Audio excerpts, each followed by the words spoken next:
श्री गणेशाय नमः। जय श्री कृष्ण, राधे राधे। नमस्कार दोस्तों, स्वागत है आपका आपके अपने चैनल श्रद्धा एंड फैथ पर। दोस्तों, आज के वीडियो में हम आपको बताने जा रहे हैं कामिका एकादशी का व्रत कब है, इसके शुभ मुहूर्त क्या है, आप जानेंगे इसके पूजन विधि के बारे में। साथ में जानेंगे आहार से जुड़े अहम नियमों के बारे में। तुलसी दल कब तोड़े, व्रत में क्या खाए और क्या ना खाए, इन सभी के बारे में आप इस वीडियो में जान सकते हैं। और जानेंगे इसके पारण के समय के बारे में, और साथ में जानेंगे पारण से जुड़े नियमों के बारे में। और सबके अंत में हम एकादशी व्रत की पावन कथा का श्रवण करेंगे। तो दोस्तों, आज की यह वीडियो आपके लिए बहुत खास होने वाली है, इसीलिए जुड़े रहे हमारे इस वीडियो के साथ। हिंदू धर्म में एकादशी तिथि का बहुत अधिक महत्व होता है। एकादशी तिथि भगवान विष्णु को अति प्रिय है। इस दिन विधि विधान से भगवान विष्णु की पूजा अर्चना करनी चाहिए। हर माह में 2 बार एकादशी तिथि पड़ती है, एक बार कृष्ण पक्ष में और एक बार शुक्ल पक्ष में। साल में कुल 24 एकादशी पड़ती है। सावन माह में कृष्ण पक्ष में पड़ने वाली एकादशी को कामिका एकादशी कहते हैं। इस साल 13 जुलाई को कामिका एकादशी पड़ रही है। तो आइए दोस्तों, जानते हैं कामिका एकादशी की पूजा विधि, शुभ मुहूर्त और सामग्री की पूरी लिस्ट के बारे में। दोस्तों, सावन महीने की शुरुआत हो चुकी है। इस महीने में पड़ने वाली हर व्रत और त्योहार का महत्व बेहद खास होता है। सावन महीने के कृष्ण पक्ष की एकादशी तिथि पर कामिका एकादशी मनाई जाती है। एकादशी में विष्णु भगवान की पूजा होती है, लेकिन माना जाता है कि सावन की कामिका एकादशी व्रत से शंकर भगवान भी प्रसन्न होते हैं। मान्यताओं के अनुसार सावन की कामिका एकादशी पर व्रत करने और दान करने से पितरों को मोक्ष मिलता है और पापों से मुक्ति मिलती है। तो चलिए दोस्तों, जानते हैं कामिका एकादशी 2023 की तारीख और शुभ मुहूर्त के बारे में। तो दोस्तों, इस साल सावन की कामिका एकादशी का व्रत 13 जुलाई 2023 गुरुवार को है। कृष्ण पक्ष की कामिका एकादशी तिथि 12 जुलाई 2023 को शाम 5:59 पर शुरू हो रही है और अगले दिन यानी कि 13 जुलाई 2023 गुरुवार को शाम 6:24 तक एकादशी रहेगी। दोस्तों, 13 जुलाई को सूर्योदय का समय रहेगा 5:53 AM पर, और वही सूर्यास्त का समय रहेगा 7:11 PM पर।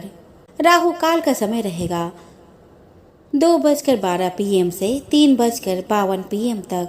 ब्रह्म मुहूर्त का समय रहेगा सुबह 4:16 AM से 5:04 AM तक।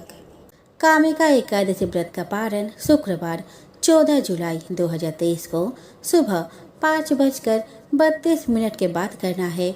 इस दिन सुबह 8:18 तक पारण के लिए शुभ मुहूर्त रहेगा। दोस्तों, 14 जुलाई यानी कि पारण के दिन सूर्योदय का समय रहेगा 5:53 AM पर और सूर्यास्त जाएगा 7:11 PM पर। राहु काल का समय रहेगा 10:52 AM से 12:32 PM तक।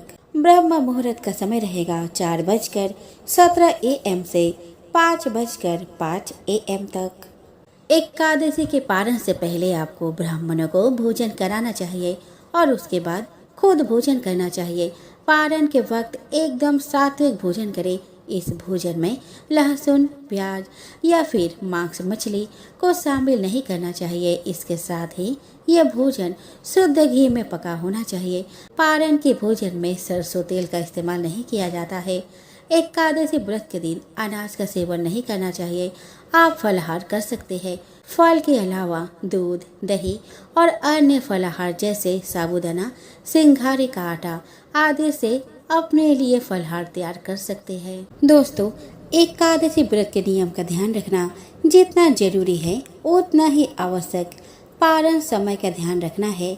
दोस्तों, आज इस वीडियो में हम आपको बता रहे हैं एकादशी व्रत पारण के खास नियमों के बारे में। एकादशी व्रत के अगले दिन सूर्योदय के बाद पारण किया जाता है। व्रत का पारण द्वादशी तिथि संपन्न होने से पहले किया जाना जरूरी है। ऐसा न करना पाप के समान होता है। एकादशी व्रत का पारण हरिवासर के दौरान भी नहीं करना चाहिए। जो व्रत कर रहे हैं उन्हें व्रत तोड़ने के लिए हरिवासर संपन्न होने का इंतजार करना चाहिए। व्रत तोड़ने का सबसे उत्तम समय प्रातः काल होता है। व्रत करने वालों को मध्याह्न में भी व्रत तोड़ने से बचना चाहिए। एकादशी व्रत में भगवान विष्णु और माता लक्ष्मी की पूजा की जाती है। मान्यता है कि नियम पूर्वक व्रत रखते हुए विधि विधान से भगवान विष्णु की पूजा की जाए तो भक्त की सभी मनोकामना पूरी होती है। भगवान विष्णु की कृपा से भक्त के सभी पाप नष्ट हो जाते हैं।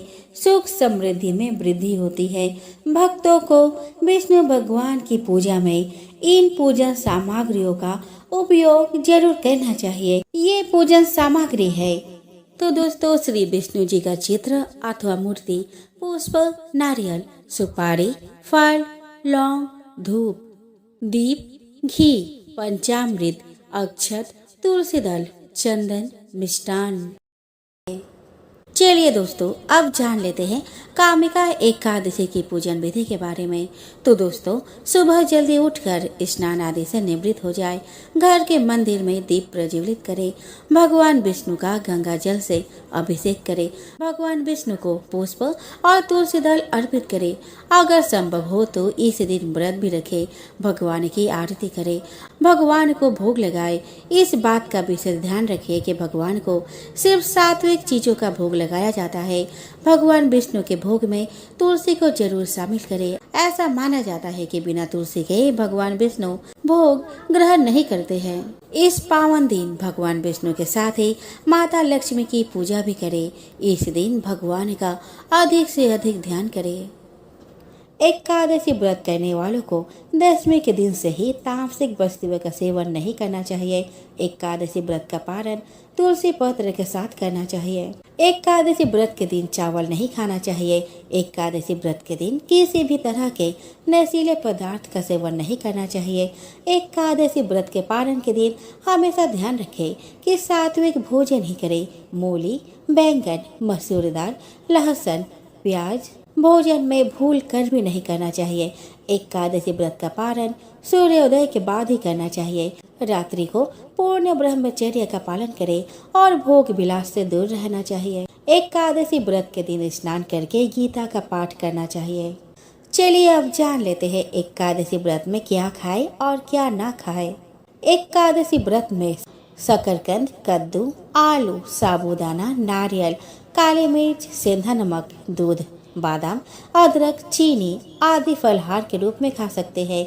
इसके अलावा केला, आम, अंगूर, बादाम, पिस्ता आदि का सेवन कर सकते हैं।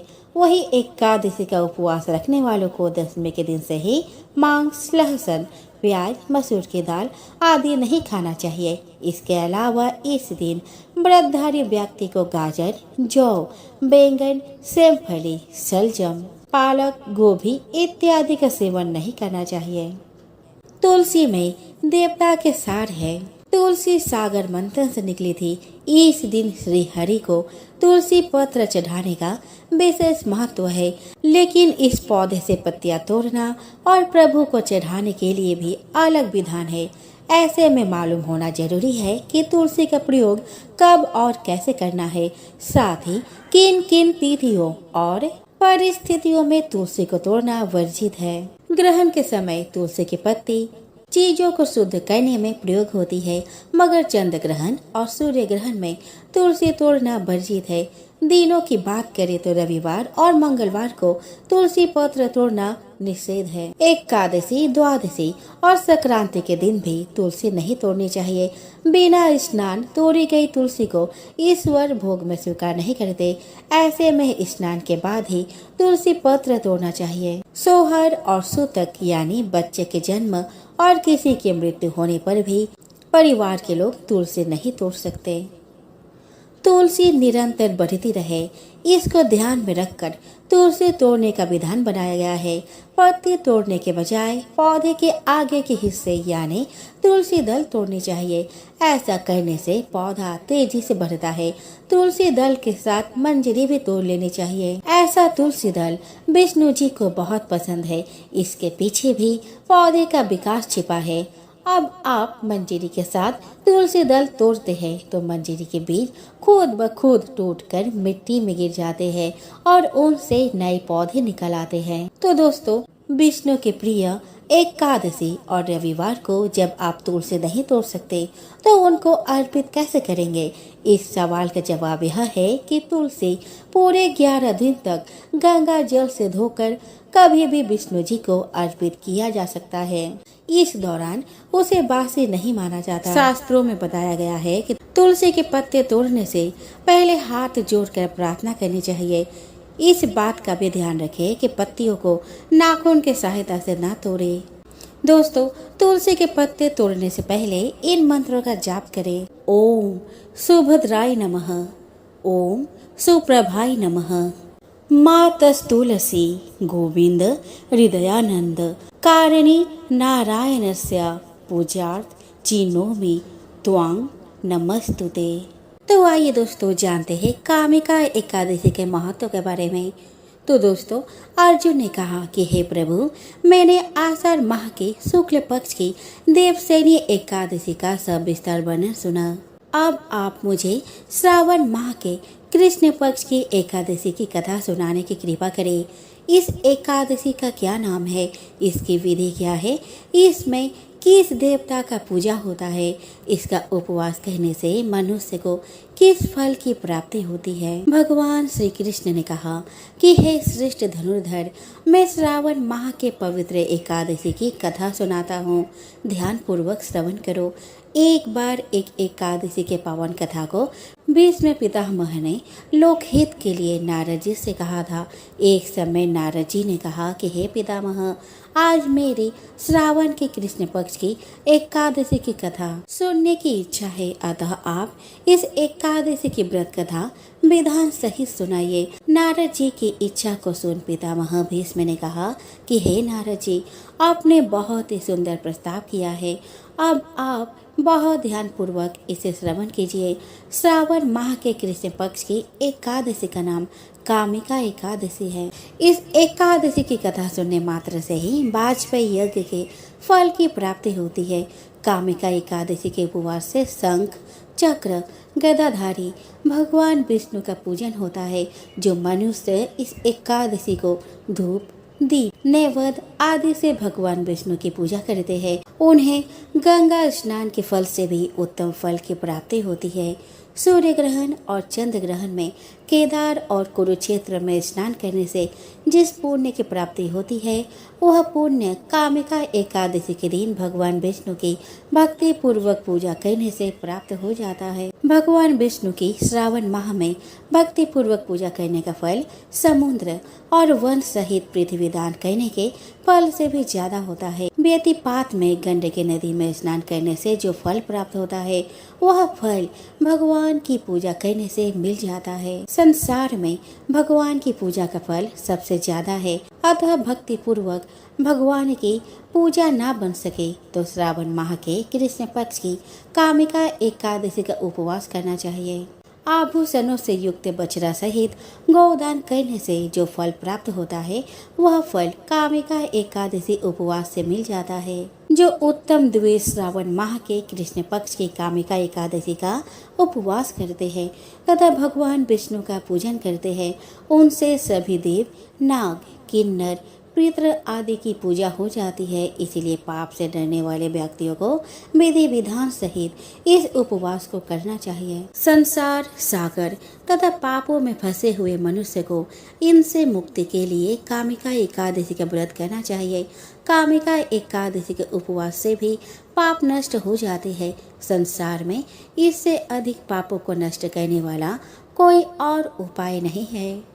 हे नारद जी, स्वयं भगवान ने अपने मुख से कहा है कि मनुष्य को अध्यात्म विद्या से जो फल प्राप्त होता है उससे अधिक फल कामिका एकादशी का व्रत करने से मिल जाता है। इस उपवास के करने से मनुष्य को न यमराज के दर्शन होते हैं और न ही नरक के कष्ट भोगने पड़ते हैं। वह स्वर्ग का अधिकारी बन जाता है। जो मनुष्य इस दिन तुलसी दल से भक्ति पूर्वक भगवान विष्णु का पूजन करते हैं वे इस संसार सागर में रहते हुए भी इस प्रकार अलग रहते हैं जिस प्रकार कमल पुष्प जल में रहता हुआ भी जल से अलग रहता है। तुलसी दल से भगवान श्री हरि का पूजन करने का फल एक बार स्वर्ण और 4 बार चांदी के दान के फल के बराबर है। भगवान विष्णु रत्न, मोती, मणि आदि आभूषणों की अपेक्षा तुलसी दल से अधिक प्रसन्न होते हैं। जो मनुष्य प्रभु का तुलसी दल से पूजन करते हैं उनके सभी पाप नष्ट हो जाते हैं। हे नारद जी, मैं भगवान की अति प्रिय श्री तुलसी जी को प्रणाम करता हूँ। तुलसी के दर्शन मात्र से मनुष्य के सभी पाप नष्ट हो जाते हैं और शरीर के स्पर्श मात्र से मनुष्य पवित्र हो जाता है। तुलसी जी को जल से स्नान कराने से मनुष्य की सभी यम यातनाएं नष्ट हो जाती है। जो मनुष्य तुलसी जी को भक्ति पूर्वक भगवान के श्री चरण कमलों में अर्पित करता है उसे मुक्ति मिलती है। इस कामिका एकादशी की रात्रि को जो मनुष्य जागरण करते हैं और दीपदान करते हैं उनके पुण्यों को लिखने में चित्रगुप्त भी असमर्थ है।